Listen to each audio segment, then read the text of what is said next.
another topic for our channel for today. So it's all about Sari Manok. Sari Manok is a legendary bird of the Maranao people who originated from Mindanao, a major island in the Philippines. It comes from the word sari and manok. Sari means cloth or garment, which is generally of assorted colors. Manok, which makes up the part of the name, is a Philippine word for chicken. And the sari manok is derived from the totem bird of the Maranao people called Itotoro. According to Maranao people, the Itotoro is a medium to the spirit world via its unseen twin spirit bird called Iki Inikadawa. So ano ba itsura ng sari manok? Yung sari manok, ito yung legendary bird na naging symbol ng Maranao art. Itsura nito, meron siya mga colorful wings, feathered tail, holding a fish on its beak or talons. Yung kanyang beak, decorated siya ng scroll, may hawak-hawak siyang, tapos may mga leaf, mga dahon, then spiral motifs, and it is said to be a good symbol for good fortune. So, ayon sa tradisyon, yung sari manok is never displayed by itself. It must be displayed with set of flags, yung mga bexilloids. At present, not totally true, pero yung sari manok we place on top of umbrella, basultan, for dignitary. Sa ano din, sa Mindanao State University, adopted for the graduation exercise following a non-traditional use.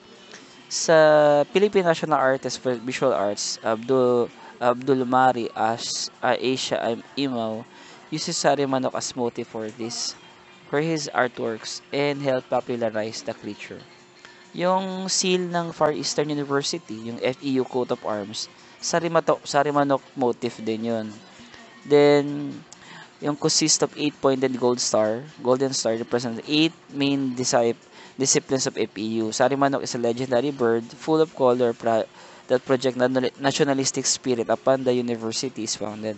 Yung university wanted to have a Filipino touch in everything because they were first university in the Philippines to be founded by the Filipino Nicanor Reyes.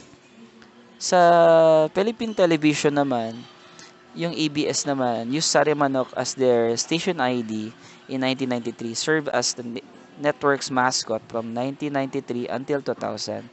It was first used during its colored broadcast in November 1966. Similar to how NBC, the United States, created the most famous symbol in 1956 for its color broadcast, the peacock, which remains the company's logo until to this day. Yung Sari Manok was reused in 2004 flags of regional broadcast. Yun. Yun yung Sari Manok. So, maraming klaseng Sari Manok dito. Basta yung tandaan nyo lang lagi, it's a mythical creature. Then, ginagamit siya as symbol of good fortune. Tapos, it is a symbol of Maranao art. Tapos, yung tawag sa kanya ay Itotoro. So, sana natuto kayo sa simple presentation natin. Thank you. So, binabasa naman natin ngayon yung galing sa Inquirer.net. So, ayon dun sa meron daw dalawang klaseng pinanggalingan yung mythical bird na sari manok. So, yung una, sari manok mythical bird that figures a number of legends. Yung meron daw dalawa. Sabi ng pre-war writer na si ABH Hartendarp, the first narrates origin of sari manok. Once upon a time, a sultan threw a party for his daughter, the Prince Sari, under a balete tree. So, like all princesses, fairy tale princesses to Sari was both beautiful and distressed. Bakit nga ba ganun yung mga Disney yung mga beautiful princess, no? Mga fairy tale princess. Lagi maganda tapos lagi may problema. Then, there's no happy ending here. So, nangyari, may isang rooster nag-crash doon sa party nila and made the princess off. Hindi sinabi kung ano yung pagka-describe kung paano nag-off yung galaw ng princess. Sari, after the rooster crashed the party, yung Princess Sari was never found. So, yung Sultan was so depressed that nagpagawa siya ng carved memory of the Black Day na rooster. So, nagpagawa siya ng isang rooster carved in the memory of that black day. So that will remind him yung black day na that became the Sarimanok. Yun, yung unang kwento natin sa according to the Inquirer.net. Then the second more is complicated. Story told by Hartendorf is follows. The Prince Raja in the Patra discovered that the goddess of the moon came to earth every Friday to bathe in some perfumed well. Again, the most fairy tales, it was love at first sight that provided the problem. How does one establish union between a mortal and a goddess? One has to leave the world, one was born to live in the world of the other. So the prince, while holding the golden bird from his treasury, asked aloud, he brought to the moon. The magic bird fulfilled its wish and disappeared from our world. Like the first story subjects, the prince made replicas of the magic golden bird, the Sarimanok. Yun. Yun yung dalawang pinanggalingan ng Sarimanok. Sabi naman dito, Mindanao scholar na Nagasura Mandale notes that the name Prince Raja is found along the epic Darangin, which is the story of the moon goddess. Nowhere in the 7 chapters of the 2,365-line epic, the epic prince is snatched from his parents at birth by a mera, bulawan, or golden peacock that resembles but not the Sarimanok.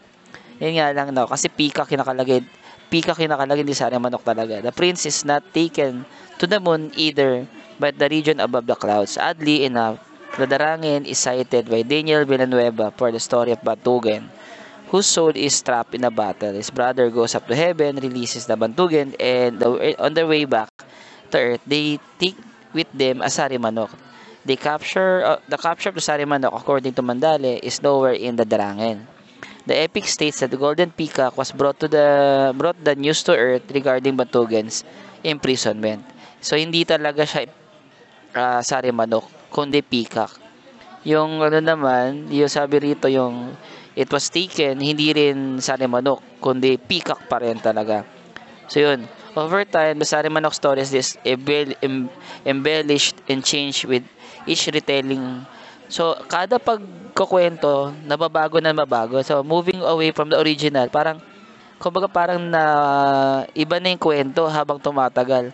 You have another story, Sarimanok story from Abdullah Mandale that have some historical basis naman to. Then can probably validated by further research. So, kailangan i-validate pa rin to. Kahit galing pa to Inquirer.net. A certain Sharif Ali took a real living bird from Arabia to Ohore. When he married the daughter of the Sultan, the bird became part of the dowry and inherited by the children, who later took the bird with them into Mindanao, and the bird died. A wooden replica was made. This was the Sarimanok. Ito mas maganda siguro ang kwento to, kapani-paniwala pa. Many children today reared on Western stories like about Cinderella, Snow White. They are taught about the Mother Goose, nursery rhymes too. But where the part of Pinoy childhood should have tales of aswang, manananggal, kapre, mangkukulam, plus the tales from Mindanao and Cordilleras, learn the Filipino forming a nation from the cradle, from the stories of myth, legends, and we grow up. Yun.